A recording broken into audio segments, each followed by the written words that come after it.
অবৈধ দখলে দিনে দিনে ছোট হয়ে যাচ্ছে রাঙামাটির কাপ্তাই হ্রদ।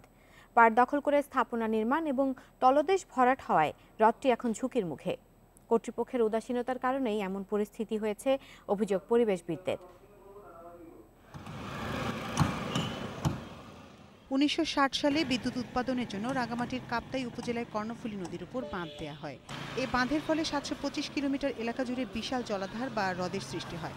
পরবর্তীতে হ্রদের দ্বীপে গড়ে ওঠে রাঙামাটি শহর। সময়ের সাথে সেখানে বাড়ে স্থাপনা।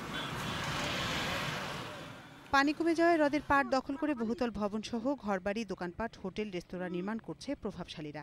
এতে একদিকে হ্রদের আকার ছোট হয়ে আসছে, অন্যদিকে পরিবেশের ভারসাম্য নষ্ট হচ্ছে, সৌন্দর্য হারাচ্ছে পর্যটন শহরটি। এটা অনুমোদন তো নেই না, বরং পরিবেশের অত্যন্ত বিপর্যয় ঘটাচ্ছে।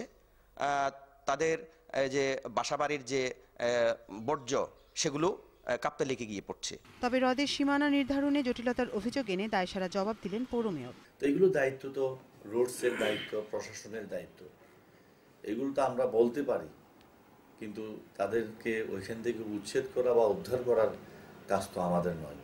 হ্রদ দখল ও দূষণের কথা স্বীকার করে জেলা প্রশাসক বলছেন, হ্রদ বাঁচাতে শিগগির অভিযান চালানো হবে। এখন পর্যন্ত জরিপ কার্যক্রম হয় নাই, তো সেটা আসলে কতটুকু কাপ্তাই লেকের অংশ, কতটুকু বাজার ফান্ডের অংশ, এটা নিয়ে একটু সমস্যা রয়ে গেছে। তবে এগুলো নিয়ে কাজ করছি আমরা। আর কাপ্তাই হ্রদ যাতে কোনোভাবেই দূষণ না হয়, আমরা এই বিষয়ে পদক্ষেপ গ্রহণ করে থাকি।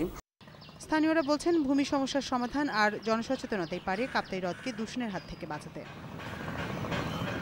Independent news desk.